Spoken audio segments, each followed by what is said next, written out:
SP Educare, building strong foundations.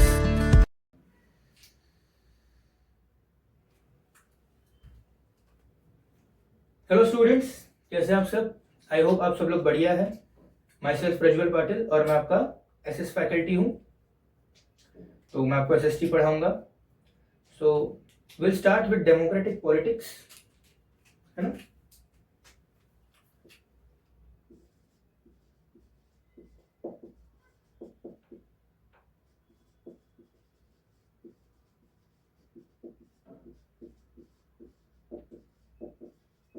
Okay students, ये subject आपको 9th standard में start हुआ था, 9th स्टैंडर्ड में इंट्रोड्यूस किया गया था। हमने पिछले साल भी ये सब्जेक्ट पढ़ा है। पिछले साल में हमने इस सब्जेक्ट में क्या पढ़ा? इस सब्जेक्ट में हमने पढ़ा कि what is democracy and why is democracy. That is, भाई डेमोक्रेसी क्या है और डेमोक्रेसी क्यों है ना। इसी साथ साथ हमने ये भी पढ़ा कि what are the features of democratic government, है ना। कि भाई अगर कोई सरकार ये कहे कि वो डेमोक्रेटिक है तो वो क्या क्या है जो उसके फीचर्स है और वो क्या क्या है जो उसके फीचर्स नहीं है। क्यों? क्योंकि दुनिया के बहुत सारे देश ऐसे हैं जो अपने आप को डेमोक्रेसी मानते हैं, क्लेम करते हैं, बट वो डेमोक्रेसी प्रैक्टिस नहीं करते। जैसे कि चाइना है, वन पार्टी रूल है। पाकिस्तान है, मिलिट्री रूल है ना। ओके, सो हमने ये स्टडी किया था कि डेमोक्रेटिक गवर्नमेंट के फीचर्स क्या क्या होते हैं। After that we somehow try to understand कि गवर्नमेंट के कितने ऑर्गन्स होते हैं, है ना, और what are the different institutions of government. भाई गवर्नमेंट के कितने ऑर्गन्स हैं? हम जानते हैं 3 ऑर्गन्स हैं, और गवर्नमेंट के अलग अलग कितने इंस्टीट्यूशंस हैं। और तो और हमने ये भी जाना कि ये ऑर्गन्स और ये इंस्टीट्यूशंस कैसे वर्क करते हैं। We somehow try to understand that what are the different organs and institutions and organisations of government and how do they work और how do they exercise their power, है ना। इस साल हम इसी ट्रेन को थोड़ा सा और आगे बढ़ाएंगे with the very first chapter, that is chapter 1, power sharing। ठीक है, चैप्टर के नाम से ही हमें पता चल रहा है कि ये भी डेमोक्रेसी का एक फीचर है। कैसे? क्योंकि यहां पर पावर क्या हो रही है? शेयर की जा रही है। पावर क्या हो रही है? शेयर की जा रही है। But the question is what kind of power is shared. What kind of power is shared? फिर कौन सी पावर शेयर की जा रही है? किस चीज की पावर शेयर की जा रही है? सेकेंड इज अमंग हुम, किसके बीच में शेयर की जा रही है? थर्ड क्वेश्चन इज क्यों ही शेयर की जा रही है? भाई पावर शेयरिंग करनी ही क्यों है? Why power share, why do we have to share the power. अच्छा, the fourth The question is the most important question. Power sharing सही है या गलत है? Whether it is right or it is wrong. ठीक है, it's an important question. अगर power sharing सही है तो वो क्यों सही है, और अगर पावर शेयरिंग गलत है तो वो क्यों गलत है। It means somehow we will try to understand what are the merits and demerits of power sharing। and suppose power share करनी ही है, ओके, तो भी पावर शेयर करने का क्या सिर्फ एक तरीका है?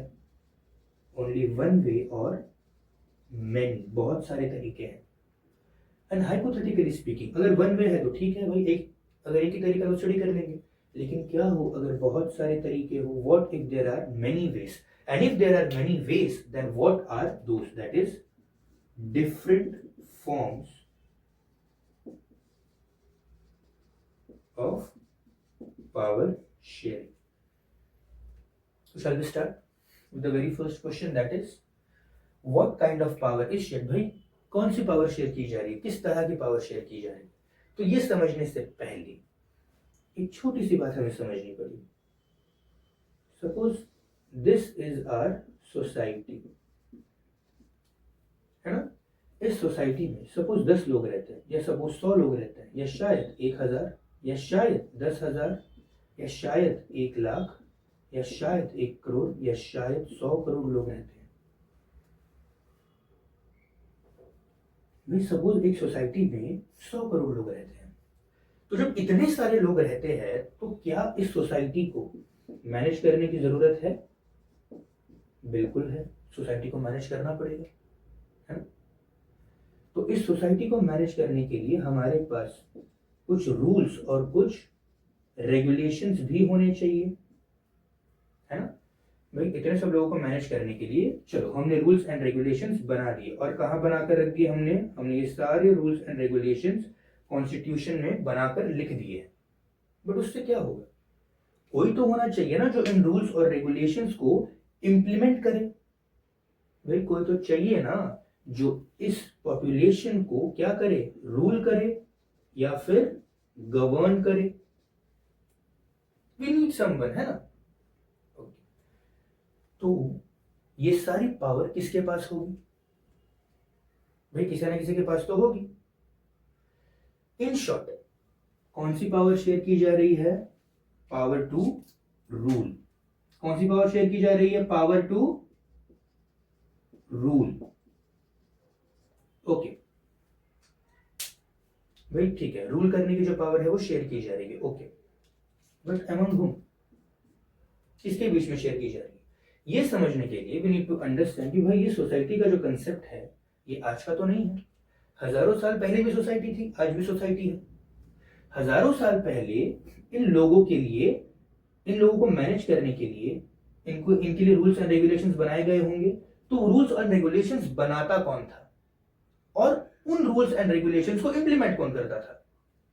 तो उस वक्त एक राजा होता था, है ना, जिसके सर पर एक ऐसा ताज होता था, ये बर्थडे हैट है, कोई बात, है ना? ये राजा 3 ही काम करता था। क्या क्या करता था? He used to make rules, to implement those rules, and then अगर कोई उस रूल्स को ना माने तो क्या करता था? जस्टिस भी यही प्रोवाइड करता था, सजा भी यही देता था। वे राजा क्या करता था? राजा रूल्स बनाता था, किसके लिए? अपने सब्जेक्ट्स के लिए, है ना, मतलब अपनी प्रजा के लिए रूल्स बनाता था। बनाए हुए रूल्स को इंप्लीमेंट कराने का काम भी ये राजा ही करवाता था, है ना? ये राजा ही इन लोगों को मजबूर करता था, इन लोगों को मनाता था कि बनाए हुए रूल्स को आप लोग फॉलो करो, और अगर इनमें से कोई फॉलो नहीं करता था तो उसको सजा देने का काम या जस्टिस सर्व करने का काम भी कौन करता था? ये राजा ही करता था। भाई बहुत पावरफुल इंसान था। बट क्या आज के वक्त में हमारे पास राजा है? नहीं। तो आज के वक्त में हम लोगों को कौन रूल कर रहा है? कोई नहीं। क्यों? क्योंकि रूल कौन करता है? राजा करता है ना? राजा तो है नहीं। तो आज हमारे लिए रूल्स बनाने का, उस रूल्स को इंप्लीमेंट करने का, ये सारा रिस्पॉन्सिबिलिटी किसका है? नो डाउट गवर्नमेंट का है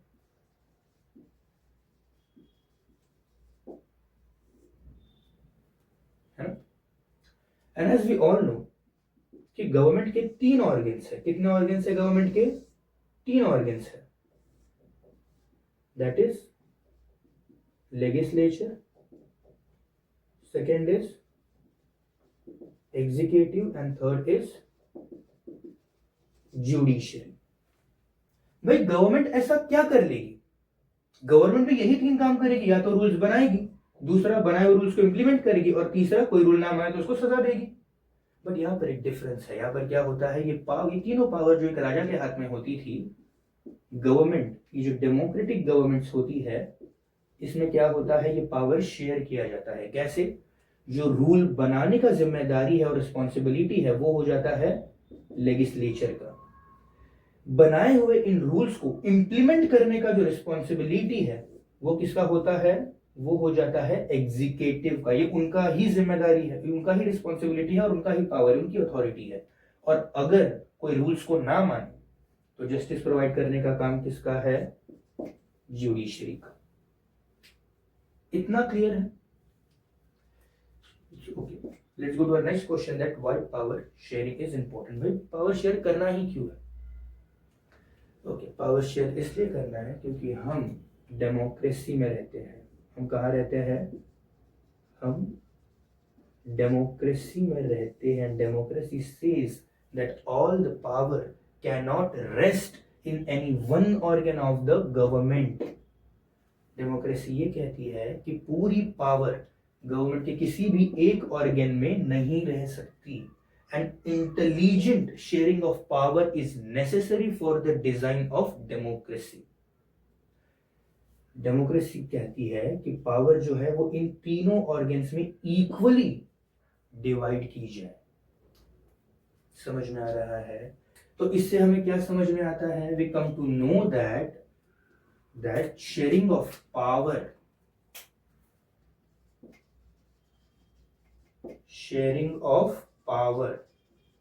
leads to division of power. तो इससे हमारा देश वीक तो नहीं होता है. ये हमको देखना पड़ेगा कि भाई ये जो पावर शेयर की जाती है इससे देश मजबूत बन रहा है या कमजोर बन रहा है ना? That is our next question. भाई देखो, मजबूत बन रहा है तो सही है, कमजोर हो रहा है तो गलत है. इसी अगले क्वेश्चन का जवाब ढूंढने के लिए whether the power sharing is right or wrong, we need to understand the stories of Belgium and Sri Lanka. भाई जब हम बेल्जियम और श्रीलंका की स्टोरीज को थोड़ा सा स्टडी करेंगे, will come to know that ये पावर शेयरिंग सही है या गलत है. इतना क्लियर है? ये देख लो and then will continue.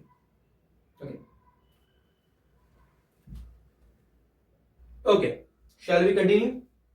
We'll continue with the stories of Belgium and Sri Lanka. ठीक है, we'll continue with the stories of Belgium and Sri Lanka. Let us start our story with Belgium. भाई जानते जरा बेल्जियम में क्या हुआ था. बेल्जियम क्या है? बेल्जियम एक बहुत छोटा सा देश है इन यूरोप. हम सब जानते हैं कि दुनिया में 7 कॉन्टिनेंट्स हैं. कौन कौन से है वो? Asia, Africa, north America, south America, Antarctica, Australia और यूरोप. तो इस यूरोप में एक बहुत ही छोटा सा देश बेल्जियम है. आपको पता है इस बेल्जियम का एरिया कितना है? इस बेल्जियम का एरिया हमारे स्टेट में जो हरियाणा स्टेट है उससे भी छोटा है. It is smaller than Haryana. अच्छा, इसका जो पॉपुलेशन है ये भी 1 से 1.5 करोड़ के बीच में है और ये पॉपुलेशन भी हरियाणा की पॉपुलेशन से आधी है. ये इसका प्रॉब्लम है? नहीं भाई. इस छोटे से नन्हे से मुन्ने से पैर से देश को देखकर ये मत समझो ना कि बहुत कमजोर देश होगा. नहीं, ये बहुत पावरफुल कंट्रीज के साथ अपनी बॉर्डर्स को शेयर करता है. फॉर एग्जांपल यहाँ फ्रांस के साथ, यहाँ पर लग्जमबर्ग के साथ, यहाँ पर जर्मनी के साथ और यहाँ पर नीदरलैंड्स के साथ.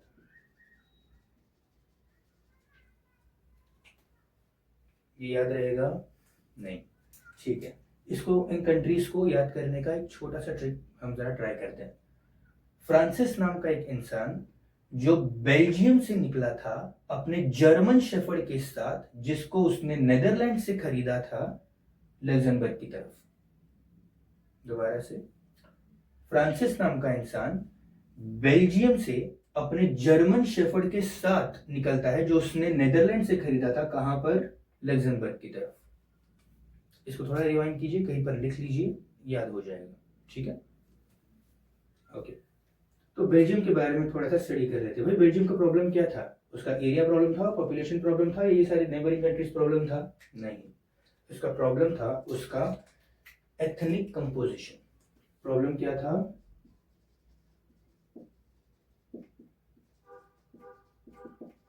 Ethnic composition. क्यों? क्योंकि बहुत कॉम्प्लेक्स था. कैसा था इसका एथनिक कंपोजिशन? बहुत कॉम्प्लेक्स था. एथनिक का मतलब क्या होता है? एथनिसिटी का मतलब क्या होता है? भाई एक देश में बहुत सारे लोग रहते हैं, है ना?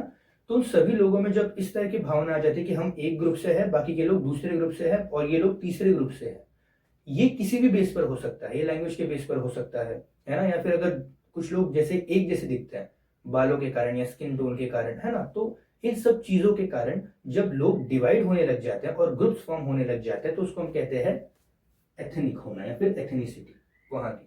तो यहाँ का जो एथनिसिटी था वो बहुत कॉम्प्लेक्स था। कैसे समझते हैं, पहले इस बेल्जियम को थोड़ा बड़ा करते हैं यहाँ पे। ओके, ये क्या है, ये बेल्जियम है, एग्जैक्ट मैप में नहीं बना पाऊंगा। ओके, बेल्जियम का ये जो रीजन है ये है फ्लेमिश रीजन। इस रीजन का नाम क्या है, फ्लेमिश रीजन, ठीक है। और इस फ्लेमिश रीजन में इस पूरे बेल्जियम का 59% पॉपुलेशन रहती थी। मतलब पूरे बेल्जियम की 59% पॉपुलेशन कहाँ रहती थी, इस फ्लेमिश रीजन में। और कौन सी लैंग्वेज यूज करती थी बोलने के लिए, डच लैंग्वेज को यूज करती थी। वेरास इसी बेल्जियम का ये जो दूसरा रीजन है that is Wallonian region, that is Walloon region, ठीक है। यहां पर पूरे देश की 40% पॉपुलेशन रहती थी। कितनी परसेंट पॉपुलेशन रहती थी, 40% पॉपुलेशन रहती थी, ठीक है। और ये जो 40% पॉपुलेशन है ये कौन सा लैंग्वेज यूज करती थी, ये यूज करती थी फ्रेंच लैंग्वेज। कौन सी लैंग्वेज यूज करती थी, फ्रेंच लैंग्वेज। अब आप पूछोगे कि 59 + 40 तो 99 हो जाता है, तो बाकी का जो कि 1% है वो जर्मन लैंग्वेज यूज करते थे, ठीक है। देख रहे हो, जर्मनी, फ्रांस, मतलब भाई फ्लेमिश रीजन में जो 59% लोग थे वो डच लैंग्वेज यूज करते थे और वलोन रीजन में जो 49% लोग थे वो फ्रेंच भाषा को यूज करते थे। 1950s और 1960s के बीच में, कब, 1950s और 1960s के बीच में इन दोनों कम्युनिटीज में, यानी कि डच बोलने वाले लोग और फ्रेंच बोलने वाले लोगों के बीच में दिक्कत शुरू हो जाती है। क्यों दिक्कत शुरू हो जाती है, क्योंकि भाई ये जो फ्रेंच कम्युनिटी थी ये बहुत ही ज्यादा रिच थी और पावरफुल थी। फ्रेंच कम्युनिटी कैसी थी, रिच थी और पावरफुल थी। डच लोगों का कहना यह था कि ये जो फ्रेंच कम्युनिटी है ये रिच है और पावरफुल है। इसका रीजन ये है कि डच लोगों को इकोनॉमिक और एजुकेशनल जो बेनिफिट्स थे वो बहुत लेट मिले थे। फ्रेंच बोलने वाले लोगों को इकोनॉमिक और एजुकेशन के जो बेनिफिट्स थे वो बहुत पहले मिल चुके थे, इसके लिए वो बहुत रिच है और बहुत पावरफुल है। ये आरोप किसने लगाया था, डच कम्युनिटी ने लगाया था। ये एक प्रॉब्लम थी। और स्पेशल प्रॉब्लम तो बेल्जियम के कैपिटल में था। भाई हर देश का एक अपना कैपिटल होता है, वैसे बेल्जियम का भी एक कैपिटल था जिसका नाम था ब्रसेल्स। अच्छा, यहां पर क्या प्रॉब्लम थी, यहां पर प्रॉब्लम ये थी कि वो डच कम्युनिटी जो पूरे देश में 59% थी, पूरी 59% मतलब मेजॉरिटी थी। डच कम्युनिटी क्या थी, मेजॉरिटी थी, है ना, कहां पर, कंट्री में। वो इनके कैपिटल की जो पॉपुलेशन है ना उसमें माइनॉरिटी सिर्फ 20% थी।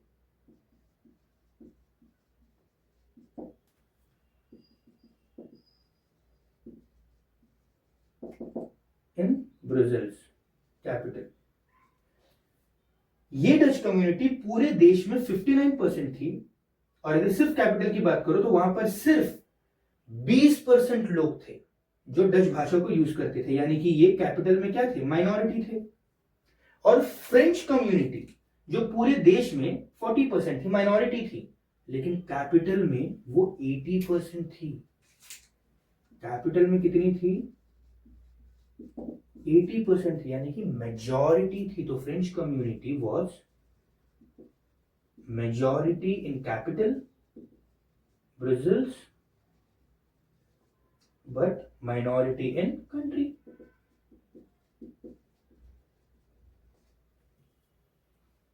ये समझ में आया? इतना वाला पार्ट समझ में आया है? इसको एक बार थोड़ा देख लो and then will continue. Okay. Okay. Shall we continue with the story of Sri Lanka?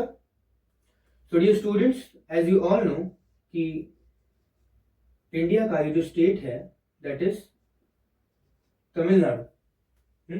उससे अगर आप थोड़ा साउथ की तरफ जाएंगे तो आपको एक और कंट्री मिलेगा जिसका नाम है श्रीलंका, है ना. अगर हम श्रीलंका की बात करें तो we all know that it's an island nation. Island nation क्यों? क्योंकि चारों ओर से क्या है, पानी से कवर हुआ है ना. ओके. तमिलनाडु से सिर्फ कुछ ही किलोमीटर साउथ की तरफ है, that is it's few kilometer off the southern coast of Tamil Nadu.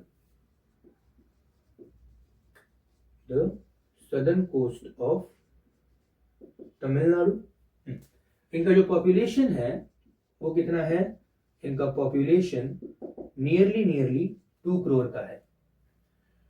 यहां पर भी वही इशू था. क्या? इनका जो पॉपुलेशन है वो भी कैसा है? डाइवर्स है. क्या है? डाइवर्स है, यानी कि वही एथनिसिटी वाला इशू. बट इस बेस पर यहां पर 2 मेजर कम्युनिटीज रहती है. 2 मेजर कम्युनिटीज. अच्छा, ये 2 मेजर कम्युनिटीज कौन कौन सी है? तो सबसे पहला है सिन्हाला कम्युनिटी. कौन सी कम्युनिटी? सिन्हाला कम्युनिटी. ओके. ये सिन्हाला कम्युनिटी कौन है? सिन्हाली एक भाषा है. जो लोग इस भाषा का प्रयोग करते हैं वो कौन है? सिन्हाला कम्युनिटी. ठीक है. ये पूरे देश में 74% है. कितने हैं? 74%. और इनका रिलीजन कौन सा है? कौन से रिलीजन को फॉलो करते हैं? बुद्धिस्ट रिलीजन को फॉलो करते हैं. कौन से रिलीजन को फॉलो करते हैं? बुद्धिस्ट रिलीजन को फॉलो करते हैं. ओके. तो दूसरा कम्युनिटी कौन सा है? दूसरा कम्युनिटी है तमिल कम्युनिटी. कौन सी कम्युनिटी? तमिल कम्युनिटी. ओके. और ये तमिल कम्युनिटी कितनी है? ये लगभग 18% है. कितनी है? 18%. इनका रिलीजन कौन सा है? ये लोग या तो हिंदू है या फिर मुस्लिम. मतलब इन दोनों रिलीजन के जो लोग हैं इनका लैंग्वेज तमिल लैंग्वेज है. ठीक है. तो ये सिन्हाला कम्युनिटी और तमिल कम्युनिटी. बट आगे जाकर इस तमिल कम्युनिटी में भी थोड़ा बाइफर्गेशन है. और वो बाइफर्गेशन कौन सा है? वो बाइफर्गेशन कुछ इस तरह से है. दैट इज श्रीलंकन तमिल्स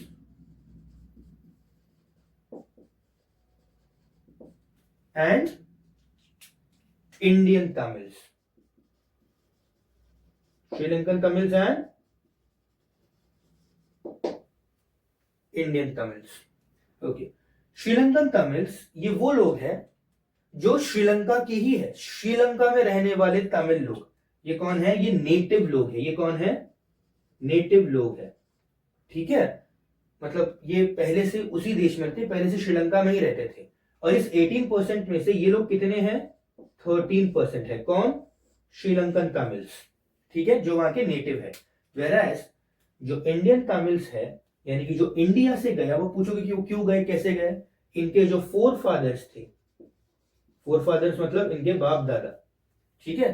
अंग्रेजों ने क्या किया था कॉलोनियल पीरियड में, मतलब जब वो हम पर राज कर रहे थे उस वक्त हमारे कुछ लोगों को वो यहां से लेकर जाते थे. श्रीलंका में प्लांटेशंस होते थे, वहां काम करने के लिए, जबरदस्ती काम करने के लिए ले जाते थे. ठीक है. Forefathers of the Tamil community who came during colonial period to work in plantations. इतना याद रहेगा. ओके. 74 प्लस 18 कितना होता है? इट्स 92, है ना. तो फिर बची हुई पॉपुलेशन.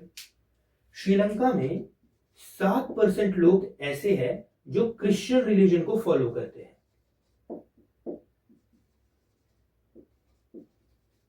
जो कौन से रिलीजन को फॉलो करते हैं? क्रिश्चियन रिलीजन को। अच्छा ठीक है, चलो भाई, सिन्हाला जो कम्युनिटी है वो बुद्धिस्ट रिलीजन को फॉलो करती है और वो सिन्हाली लैंग्वेज यूज करती है। तमिल कम्युनिटी जो है वो या तो हिंदू है या तो मुस्लिम है, ठीक है, और वो तमिल लैंग्वेज को फॉलो करती है। जो 7% क्रिश्चियन लोग हैं वो कौन सी लैंग्वेज को फॉलो करते हैं? तो वो सिन्हाला और तमिल दोनों लैंग्वेज को फॉलो करते हैं। ओके, यहां तक समझ में आया? अब इन दोनों केसेस में देखिए और जरा एक बात सोचने की या एक बात समझने की जरा कोशिश कीजिए कि अगर सिन्हाला कम्युनिटी चाहे तो वो अपनी इच्छा जबरदस्ती इस तमिल कम्युनिटी पर फोर्स कर सकती है। अगर डच कम्युनिटी चाहे तो अपनी विल, अपनी इच्छा जबरदस्ती इन फ्रेंच कम्युनिटी पर और इस जर्मन कम्युनिटी पर फोर्स कर सकती है। समझ में आ रहा है? जरा सोच कर देखिए यार, यहां पर तो फ्रेंच पॉपुलेशन फिर भी 40% है ना? यहां पर तो तमिल सिर्फ 18% है। इंडियन तमिल्स नियरली 5% और ये 13%। ऐसे कंडीशन में क्या होगा, वही हम इसके आगे देखेंगे। हम देखेंगे कि इन सिचुएशंस के कारण इन दोनों कंट्रीज में क्या प्रॉब्लम हुई और इन दोनों कंट्रीज के गवर्नमेंट ने कौन सा सॉल्यूशन लाया। इससे हमें ये आइडिया आ जाएगा कि पावर शेयरिंग सही होता है या गलत होता है। ठीक है, फिलहाल ये जरा देख लीजिए so that we can continue.